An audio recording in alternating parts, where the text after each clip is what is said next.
Hello friends, welcome to Agent Tech Tips. நான் உங்கள் Satish and இன்னைக்கு நம்ம சேனலில் பார்க்க போகிறது ஒரு இன்டெல் பிசிக்கான பில்டு தான் பார்க்க போகிறோம். நம்ம ஆல்ரெடி AMD பிசி பில்ட் பண்ணியிருக்கோம். ஸோ அந்த பிசி பில்ட் பார்க்காதவங்க ஐ பட்டன் லிங்க் தரேன், போய் பார்த்துருங்க. ஸோ அது நம்ம கஸ்டமருக்காக பண்ணியிருந்தோம். இந்த பிசி பில்டும் நம்ம கஸ்டமருக்காக தான் பண்ணியிருக்கோம். ஸோ இந்த பிசி பில்டில் நம்ம சூஸ் பண்ணியிருக்க காம்பனன்ட்ஸ், அதோட ஸ்பெசிஃபிகேஷன், ப்ரைசிங்ஸ் அண்ட் அதோட சேர்த்து பெஞ்ச்மார்க் டெஸ்ட் ரிசல்ட்ஸையும் நம்ம வீடியோவில் பார்த்துடலாம்.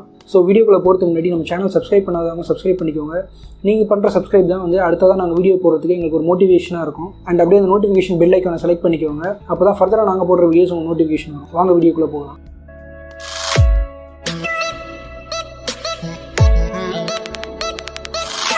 ஸோ நம்ம இந்த பிசி பில்டுக்கு யூஸ் பண்ண போகிறது ஒரு கொசைரோட ஸ்பெக் 01 அப்படின்ற மாடல் தான். ஸோ இந்த கேபினெட் பார்த்திங்கன்னா ஃப்ரண்ட் டாப்பில் USB 3.0க்கான ஒரு ப்ரொவிஷன் கொடுத்துருக்காங்க. அதுக்கப்புறம் USB 2.0க்கான ஒரு ப்ரொவிஷன் கொடுத்துருக்காங்க.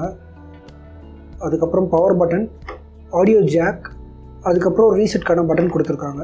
ஸோ அப்படியே கீழே பார்த்தீங்க அப்படின்னா கிரிட்டு கொடுத்துருக்காங்க, ரொம்பவே ஸ்ட்ராங்காக இருக்குது. அண்டு அதுக்கு பின்னாடி பார்த்திங்கன்னா ஒரு 120mm ஃபேன் கொடுத்துருக்காங்க. அதே மாதிரி டாப்பில் பார்த்திங்கன்னா ஏர் ஃப்ளோக்காக 2 120mm ஃபேனுக்கான ப்ரொவிஷன் கொடுத்துருக்காங்க. சைடில் பார்த்திங்கன்னா ஒரு ஃபைபர் கிளாஸ் கொடுத்துருக்காங்க. ஸோ கேபினெட்குள்ளே எப்படி இருக்குன்றதை ஓப்பன் பண்ணி பார்த்துடலாம்.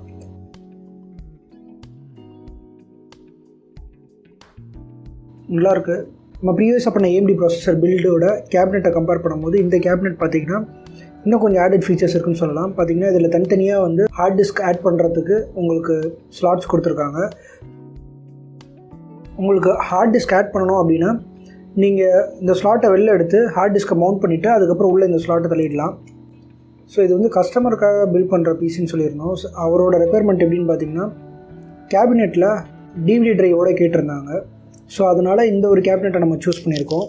ஸோ இந்த கேபினெட்டில் பார்த்திங்கன்னா 2 DVD ஆட் பண்ணுறதுக்கான ப்ரொவிஷன் கொடுத்துருக்காங்க. ஸோ இப்போதைக்கு நம்ம ஒரு DVD ட்ரைவ் தான் இன்ஸ்டால் பண்ண போகிறோம். ஸோ ரியரில் பார்த்திங்கன்னா ஒரு 120mm ஃபேன் ஆட் பண்ணுறதுக்கான ப்ரொவிஷன் கொடுத்துருக்காங்க. ஸோ உங்களுக்கு ஃப்யூச்சரில் தேவைப்படுதுன்னா நீங்கள் ஆட் பண்ணிக்கலாம். கீழே SMPS ஆட் பண்ணுறதுக்கான ப்ரொவிஷன் கொடுத்துருக்காங்க. அண்ட் சென்டரில் பார்த்திங்க அப்படின்னா நம்மளோட கிராஃபிக் கார்டு ஆட் பண்ணுறதுக்கான ப்ரொவிஷன் இருக்குது. அதுக்கு டாப்பில் பார்த்திங்கன்னா இன்புட் அவுட்புட் போர்ட்ஸ்க்கான ப்ரொவிஷனிங் இருக்குது. ஸோ உள்ளே பார்த்திங்க அப்படின்னா இந்த கேபினெட்கான கேபிள்ஸ் கொடுத்துருக்காங்க. அதில் பார்த்திங்கன்னா USB 3.0, ஒரு ஆடியோ SDக்கான கேபிள், ஒரு USB 2.0க்கான கேபிள், பவர் LED கேபிள்ஸ், ரீசெட் சுவிட்சுக்கான கேபிள், ஹார்ட் டிஸ்க் LEDக்கான கேபிள் எல்லாமே இருக்குது. ஸோ இங்கே ஹார்ட் டிஸ்க்கான பாக்ஸில் பார்த்திங்க அப்படின்னா தேவையான ஸ்க்ரூ. ஸோ இந்த பில்டுக்கு நம்ம யூஸ் பண்ண போகிற processor Intel Core i5 10th generation processor தான் யூஸ் பண்ண போகிறோம். ஸோ இந்த ப்ராசஸருக்கு பார்த்திங்கன்னா கிராஃபிக் கார்டு மஸ்ட்டு கிடையாது. கிராஃபிக் கார்டு தேவைப்படுற ப்ராசஸர் அப்படின்னா எப்படி மென்ஷன் பண்ணியிருப்பாங்க அப்படின்னா, ஸோ இந்த மாதிரி ப்ராசஸரில் டிஸ்க்ரீட் கிராஃபிக் கார்டு ரெக்வயர்ட் அப்படின்னு சொல்லி மென்ஷன் பண்ணியிருப்பாங்க. அண்ட் இதோட சீரீஸ் பார்த்திங்க அப்படின்னா F சீரீஸில் வரும். ஸோ இப்போ நம்ம யூஸ் பண்ண போகிற ப்ராசஸர் என்னென்ன இருக்குன்றதை பார்த்துடலாம். ஸோ இது பார்த்திங்கன்னா ப்ராசஸரோட base frequency 2.9 GHz and cache memory பார்த்திங்கன்னா 12 MB இன்டெல் ஸ்மார்ட் கேஷ் மெமரியோடு வருது. ஸோ இந்த ப்ராசஸர் பார்த்திங்கன்னா maximum supported memory 128 GB and memory type DDR4 memory support ஆகும். ஸோ இந்த ப்ராசஸரில் பார்த்திங்கன்னா Intel Ultra HD கிராஃபிக்ஸ் 630 வருது. ஸோ அது மட்டும் இல்லை, இந்த ப்ராசஸரில் ஹைப்பர் த்ரெட்டிங், விர்ச்சுவலைசேஷன் எல்லாமே சப்போர்ட் ஆகும். இந்த CPUட கோர் 6. ஸோ த்ரெட் பார்த்திங்கன்னா 12 த்ரெட்ஸ் வரைக்கும் நமக்கு சப்போர்ட் ஆகும். ஸோ அடுத்தது நம்ம யூஸ் பண்ண போகிற மதர் போர்ட் பார்த்திங்கன்னா MSI motherboard H410M A Pro. So இதில் பார்த்திங்கன்னா நமக்கு CPU supported 10th gen support ஆகும்னு போட்டிருக்காங்க. ஸோ மதர் போர்டை பொறுத்த வரைக்கும் நீங்கள் சூஸ் பண்ணுற ப்ராசஸருக்கு ஏற்ற மாதிரி தான் நீங்கள் மதர் போர்டு வாங்க முடியும். ஸோ நீங்கள் இன்டெல் ப்ராசஸர் சூஸ் பண்ணுறதா இருந்தால் இன்டெல்கான போர்டு தான் சூஸ் பண்ண முடியும். AMD ப்ராசஸரை இன்டெல் போர்டில் போட முடியாது. ஸோ அதோட ஆர்கிடெக்சரே வேறு. அதே மாதிரி நீங்கள் சூஸ் பண்ணுற இன்டெல் ப்ராசஸரோட ஜென்ரேஷனை பொறுத்து தான் நீங்கள் சூஸ் பண்ணுற மதர் போர்டும் நீங்கள் சூஸ் பண்ணுற மாதிரி இருக்கும். ஸோ இப்போ நம்ம சூஸ் பண்ணியிருக்கிறது பார்த்திங்கன்னா i5 10th ஜென்ரேஷன். ஸோ அதனால் நம்ம சூஸ் பண்ணுற மதர் போர்டும் பார்த்திங்கன்னா 10th generation supported mother board தான் நம்ம சூஸ் பண்ணணும். ஸோ நம்ம சூஸ் பண்ணியிருக்கிறது 10th ஜென்ரேஷன் சப்போர்ட்டட் தான். ஸோ அடுத்ததாக பார்த்திங்கன்னா நம்ம ஏற்கனவே சொன்ன சிப்செட் Intel H410 சிப்செட் கொடுத்துருக்காங்க. கிராஃபிக்ஸ் இன்டர்ஃபேஸ் பார்த்திங்கன்னா PCIe 3.0 X16 ஸ்லாட் கொடுத்துருக்காங்க. ஸோ டிஸ்பிளே இன்டர்ஃபேஸ் பார்த்திங்க அப்படின்னா ஒரு HDMI, ஒரு DVI போர்ட் கொடுத்துருக்காங்க. ஸோ DVI பொறுத்த வரைக்கும் maximum resolution 1920x1200 at 60 Hz. அதே மாதிரி HDMI பார்த்திங்க அப்படின்னா 4096x2160 30 MHz சப்போர்ட் ஆகும். ஸோ ஆன்போர்ட் கிராஃபிக்ஸை பொறுத்த வரைக்கும் மேக்ஸிமம் ஷேர்ட் மெமரி பார்த்திங்கன்னா 1 GB. ஸோ நம்ம கிராஃபிக் கார்டு யூஸ் பண்ண போகிறதுனால இந்த போர்ட் நம்ம இனியாவும் யூஸ் பண்ண போகிறது கிடையாது. ஸோ அது பக்கத்தில் பார்த்திங்கன்னா USB 3.1 Gen 1 5GBps type A port வந்து 2 கொடுத்துருக்காங்க. அண்டு USB 2.0 பார்த்திங்கன்னா 4 போர்ட்டு கொடுத்துருக்காங்க. ஒரு லேண்ட் போர்ட் கொடுத்துருக்காங்க. அதே மாதிரி ஒரு கீபோர்ட் மவுஸ்க்கான போர்ட் ஒன்று கொடுத்துருக்காங்க. ஸோ அடுத்ததாக எக்ஸ்பான்ஷன் ஸ்லாட்ஸ் பார்த்திங்க அப்படின்னா PCIe 3.0 ஒரு ஸ்லாட் கொடுத்துருக்காங்க. அண்ட் ஒரு M.2 ஸ்லாட் கொடுத்துருக்காங்க வைஃபை மாடியூல் ஆட் பண்ணுறதுக்கு. ஸோ இங்கே கொடுத்துருக்காங்க. ஸோ வைஃபை மாடியூல் நீங்கள் ஆட் பண்ணுற மாதிரி இருந்ததுன்னா இங்கே நீங்கள் ஆட் பண்ணிக்கலாம். ஸோ ஸ்டோரேஜ் பார்த்திங்கன்னா SATA வந்து 4 போர்ட் கொடுத்துருக்காங்க. இங்கே 1 2 அதே மாதிரி மேலே 1 2 ஸோ மொத்தம் 4 போர்ட்டு. லேன் வந்து 1 GB கொடுத்துருக்காங்க. ஆடியோ பார்த்திங்கன்னா 7.1 சேனல் ஹை டெஃபினேஷன் ஆடியோ கொடுத்துருக்காங்க. ஸோ ரேம் ஸ்லாட் பார்த்திங்கன்னா 2 ஸ்லாட் கொடுத்துருக்காங்க. ஓவராலாக 64 GB ஆட் பண்ண முடியும். ஸோ நீங்கள் Intel core i9 processor use பண்ணுறதா இருந்தால் இதோட சப்போர்ட்டட் ஃப்ரீக்வன்சி பார்த்திங்கன்னா 2933 MHz வரைக்கும் சப்போர்ட் ஆகும். அதுவே நீங்கள் கோர் i5 இல்லை அது கீழே யூஸ் பண்ணணும்னு பார்த்தீங்க அப்படின்னா 2666 MHz வரைக்கும் சப்போர்ட் ஆகும். ஸோ இப்போ நம்ம யூஸ் பண்ண போகிறது வந்து ஒரு ஸ்லாட்டுக்கு 16 GB தான் யூஸ் பண்ண போகிறோம். வேணும்னா அவங்க ஃப்யூச்சரில் ஆட் பண்ணிப்பாங்க. ஸோ இந்த பில்டுக்கு நம்ம யூஸ் பண்ண போகிற கிராஃபிக் கார்டு பார்த்திங்கன்னா NVIDIAவோட GeForce GT 1030. நம்ம ப்ரீவியஸாக யூஸ் பண்ண AMD பில்டுக்கும் நம்ம இதே கிராஃபிக் கார்டு தான் யூஸ் பண்ணியிருக்கோம். ஸோ இது வந்து ஒரு low profile 2G card. So low ப்ரொஃபைல்னால் ஒன்றும் இல்லை, நம்ம ரெகுலராக யூஸ் பண்ணுற கிராஃபிக் கார்டை கம்பேர் பண்ணும்போது இது கொஞ்சம் காம்பேக்டாக இருக்கும். ஸோ இந்த கிராஃபிக் கார்டு பார்த்திங்கன்னா ஒரு ஃபேனோட வரும். அண்ட் பின்னாடி இதோட கீ ஃபீச்சர்ஸ் வந்து கொடுத்துருக்காங்க. ஸோ இந்த கிராஃபிக் கார்டில் மேக்ஸிமம் சப்போர்ட்டட் ரெசல்யூஷன் என்னென்னு பார்த்தீங்க அப்படின்னா 7680x4320 60 Hz ஃப்ரீக்வன்சியில் சப்போர்ட் ஆகும். ஸோ இந்த கிராஃபிக் கார்டோட ஹைட் பார்த்திங்கன்னா 4.72 inches அண்ட் லென்த் பார்த்திங்கன்னா 6.68 inches. அண்ட் இந்த கிராஃபிக் கார்டுக்கு தனியாக பவர் சப்ளைன்றது தேவையில்லை.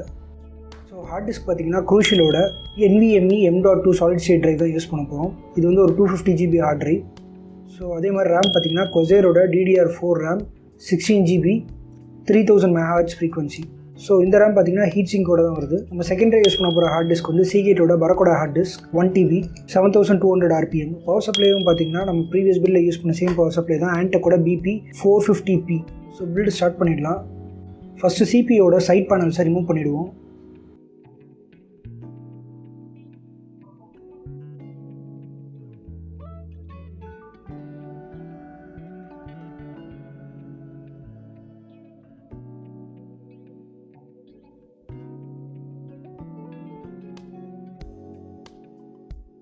ஸோ நம்ம மதர் போர்ட் பாக்ஸ் அன்பாக்ஸ் பண்ணால் மேலே வந்து நம்மளோட மதர் போர்டு இருக்குது. கூட 2 SATA கேபிள்ஸ் கொடுத்துருக்காங்க. ஒரு இன்புட் அவுட்புட் ஷீல்டிங் கொடுத்துருக்காங்க. MSI கேபிள் பேட்ச் ஒன்று கொடுத்துருக்காங்க. அதுக்கப்புறம் டிரைவர் DVD கொடுத்துருக்காங்க. ஸோ நம்ம மதர் போர்டில் ஃபஸ்ட்டு ப்ராசஸர் இன்ஸ்டால் பண்ணிடலாம். ஸோ ஃபஸ்ட்டு ப்ராசஸர் பாக்ஸை அன்பாக்ஸ் பண்ணிவிடுவோம். பாக்ஸ்க்குள்ளே ஒரு மேனுவல் இருக்குது. நம்ம இன்டெல் ப்ராசஸருக்கான ஃபேன், அதுக்கப்புறம் நம்மளோட ப்ராசஸர். ஸோ ஃபேனில் பார்த்திங்கன்னா ஹீட்சிங் பேஸ்ட் வந்து அப்ளை ஆகிருக்கு அண்ட் லெஸ் வெயிட்டாக இருக்குது. ஸோ வாங்க ப்ராசஸரை வந்து எடுத்து நம்ம மவுண்ட் பண்ணிடலாம். ஸோ நம்ம ப்ரீவியஸாக பண்ண AMD பில்டு ப்ராசஸரையும் இந்த இன்டெல் ப்ராசஸரும் கம்பேர் பண்ணி பார்த்திங்க அப்படின்னா AMD ப்ராசஸரில் வந்து அந்த பின்ஸ் இருக்கும் அண்ட் இன்டெல் ப்ராசஸரில் பார்த்திங்கன்னா அந்த பின் இருக்காது. அதே மாதிரி பார்த்திங்கன்னா லேப்டாப்பை பொறுத்த வரைக்கும் இன்டெல் ப்ராசஸரில் பின் இருக்கும். ஸோ கொஞ்சம் டிஃபர் ஆகும். ஸோ ப்ராசஸருக்கான அந்த சேஃப்டி கார்டை ரிமூவ் பண்ணிவிட்டு ஸோ அந்த லாக் அன்லாக் பண்ணிவிட்டு நம்ம ப்ராசஸர் வந்து ப்ளேஸ் பண்ணணும். ஸோ போர்டில் அந்த பின்ஸ் எதுவும் டச் பண்ணாதீங்க. ஸோ நம்ம ப்ராசஸரில் பார்த்தீங்க அப்படின்னா 2 கட் இருக்கும். ஸோ போர்டில் பார்த்தீங்கன்னா அந்த கட்டை ஹோல்ட் பண்ணுறதுக்கு ஒரு ஹோல்டர் மாதிரி இருக்கும். கரெக்டாக அதில் ப்ளேஸ் பண்ணி லாக் போட்டிங்க அப்படின்னா சீட் ஆகிடும்.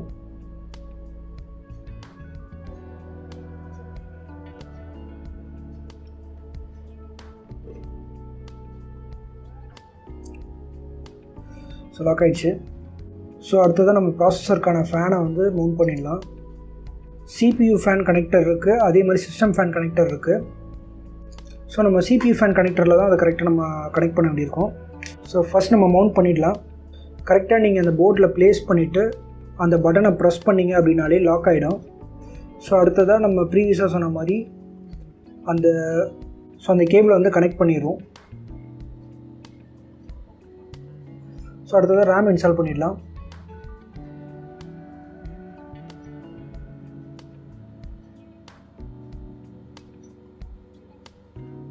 ஸோ அடுத்ததாக நம்மளோட சாலிட் ஸ்டேட் டிஸ்க்கை வந்து இன்ஸ்டால் பண்ணிடுவோம்.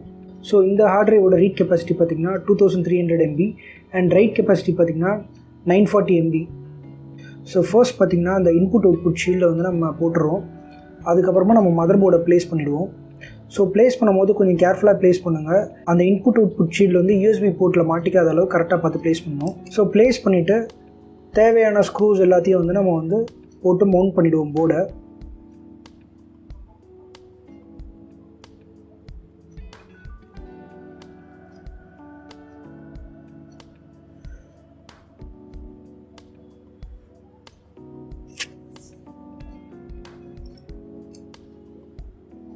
அடுத்ததாக SMPS மவுண்ட் பண்ணிடலாம். ஸோ ஃபர்ஸ்ட் அந்த டேகெல்லாம் ரிமூவ் பண்ணிவிட்டு பவர் சப்ளையை மவுண்ட் பண்ணிவிடுவோம்.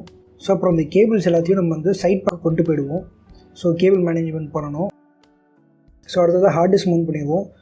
ஸோ ஹார்ட் டிஸ்க் மவுண்ட் பண்ணுறதுக்கு ஃபஸ்ட் நம்ம ஒரு ஸ்லாட்டை வெளியில் எடுத்துடலாம். ஹார்ட் டிஸ்கோட கேபிளிங் பார்த்திங்கன்னா நம்ம அந்த சைட் பேனல் வழியாக வர மாதிரி போடணும். ஸோ அதுக்கேற்ற மாதிரி அதில் ப்ளேஸ் பண்ணிக்கோங்க. ஸோ ப்ளேஸ் பண்ணியாச்சு. ஸோ இப்போ அப்படியே அதில் ஸ்லைட் பண்ணிவிடுவோம். ஸோ அடுத்ததாக கேபிளிங் தான் பண்ணணும். ஸோ கேபிளிங் நம்ம பண்ணிவிட்டு அடுத்தது வரலாம். அதுக்கு முன்னாடி நம்ம DVD ட்ரைவ் வந்து மவுண்ட் பண்ணிவிடுவோம். ஸோ இந்த DVD ட்ரைவ் மவுண்ட் பண்ணுறதுக்கு பார்த்திங்கன்னா உள்ளே ஒரு நாப் மாதிரி கொடுத்துருக்காங்க. ஸோ அதை எடுத்தீங்க அப்படின்னா ஃப்ரண்ட் கேஸ் வந்து நம்மளுக்கு வந்து எடுது. ஸோ அடுத்து நம்ம யூஸ் பண்ண போகிற DVD ட்ரைவ் எடுத்துக்கோங்க. அந்த சைடில் இருக்க லாக்கை வந்து எடுத்துகிட்டு DVD ட்ரைவ் உள்ளே ப்ளேஸ் பண்ணி உள்ளே ஸ்லைட் பண்ணிங்க அப்படின்னா லாக் ஆகிடும். அதுக்கப்புறம் நீங்கள் சைட் பேனலில் பார்த்தீங்க அப்படின்னா அந்த DVD ட்ரைவ் மவுண்ட் பண்ணுறதுக்கான ஸ்க்ரூஸ் வந்து நம்ம போட்டுக்கலாம். ஃபஸ்ட் நம்ம அந்த 24 பின் மெயின் பவர் சப்ளை கனெக்டர் வந்து கொடுத்துருவோம்.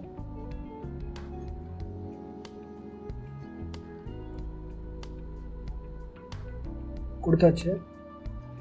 ஸோ அடுத்ததாக பார்த்திங்கன்னா 8 பின் 12 வாட் பவர் கனெக்டர் அதையும் கொடுத்துருவோம். அதுவும் கொடுத்தாச்சு.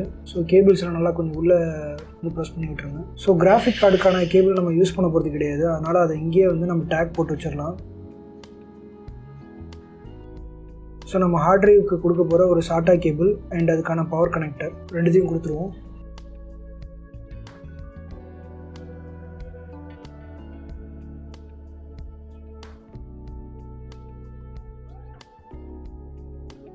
ஸோ அடுத்தது நம்ம USB 3.0க்கான அந்த கேபிளை கொடுத்துடலாம். ஸோ இதில் பார்த்தீங்கன்னா உங்களுக்கு லாஸ்ட் ஒரு பின் மட்டும் இருக்காது. ஸோ அதே மாதிரி தான் போர்ட்லேயே இருக்கும். ஸோ அதை பார்த்து கரெக்டாக ப்ளேஸ் பண்ணி கொடுத்துருங்க.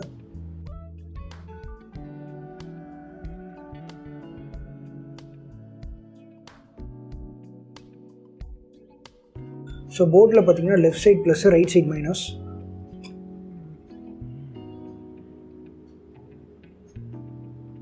ஸோ அடுத்ததாக SD ஆடியோக்கான பின் அண்ட் USBக்கான பின்.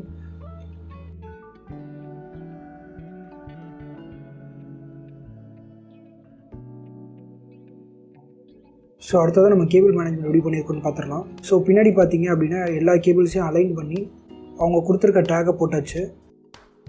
ஸோ கேபிள் மேனேஜ்மெண்ட் கம்ப்ளீட்டாக முடிஞ்சிருச்சு. ஸோ ஃபைனலாக நம்ம கிராஃபிக் கார்டை இன்ஸ்டால் பண்ணிடலாம். ஸோ இதில் பார்த்திங்கன்னா அந்த கிராஃபிக் கார்டுக்கான ஷீல்டை ரிமூவ் பண்ணிட்டோம் அப்படின்னா திரும்ப நம்மளால் ரீஆட் பண்ணிக்க முடியும். இன்கேஸ் நீங்கள் அந்த ஷீல்டை மாற்றி ரிமூவ் பண்ணிட்டீங்க அப்படின்னா நீங்கள் திரும்ப ரீஆட் பண்ணிவிட்டு நீங்கள் அடுத்த இதை ஷீல்டை யூஸ் பண்ணிக்க முடியும். பட் நம்ம ப்ரீவியஸாக பண்ண AMD பில்டோட கேபினெட்டில் பார்த்திங்கன்னா அந்த ஒரு ஆப்ஷன் இருக்காது. ஸோ இதில் பார்த்திங்கன்னா ஒரு HDMI போர்ட் ஒரு DVI போர்ட் கொடுத்துருக்காங்க. நம்மளுக்கு HDMI மட்டும் போதும். ஸோ நம்ம ஸ்லாட்டில் ப்ளேஸ் பண்ணிக்கலாம். ஸோ அவ்வளோதான்.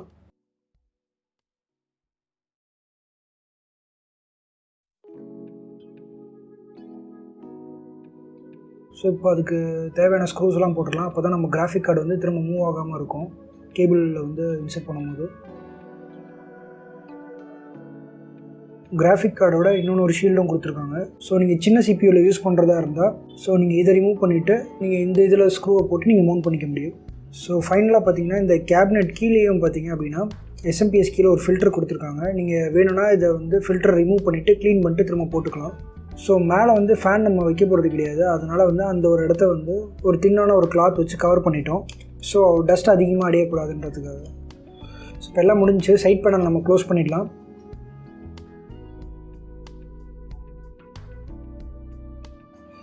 மிஷினை ஸ்டார்ட் பண்ணி பார்த்துருவோம். ஸோ மிஷின் அப் ஆகிடுச்சு. ஸோ நம்ம ஆப்ரேட்டிங் சிஸ்டம் இன்ஸ்டால் பண்ணிவிட்டு பெஞ்ச்மார்க் டெஸ்ட் ரிசல்ட்ஸ் வந்து பார்த்துடலாம். ஆப்ரேட்டிங் சிஸ்டம் இன்ஸ்டாலேஷன் முடிஞ்சிருச்சு அண்ட் கேம் விளாண்டு பார்த்தோம். ரொம்பவே சூப்பராக இருக்குது. எந்த ஒரு லேகும் இல்லாமல் ரொம்ப ஸ்மூத்தாக ப்ளே ஆகுது.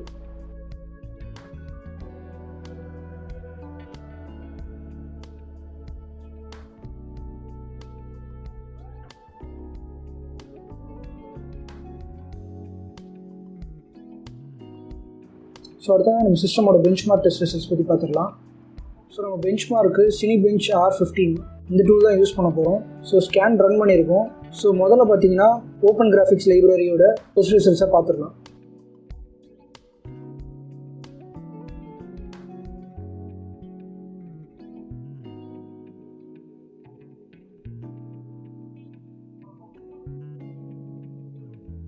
ஸோ OpenGL பார்த்தீங்கன்னா நம்மளுக்கு 70.82 FPS வரைக்கும் காட்டியிருக்கு. அண்ட் அடுத்ததான் நம்ம சிபியோட மல்டிகோர் டெஸ்ட் ரிசல்ட்ஸை பார்த்துடலாம். ஸோ மல்டிகோர் டெஸ்ட் ரிசல்ட்ஸை பொறுத்த வரைக்கும் நம்மளோட ப்ராசஸர் இன்டெல் கோர் i7-3930K அந்த ப்ராசஸரை கம்பேர் பண்ணும்போது ரொம்ப ஹையாகவே இருக்குது. And Intel Xenon CPO compare பண்ணும்போது கொஞ்சம் தான் லோவாக இருக்குது. அண்ட் நம்மளோட சிபியோட சிங்கிள் கோர் ப்ராசஸர் வந்து ரன் பண்ணியிருக்கோம்.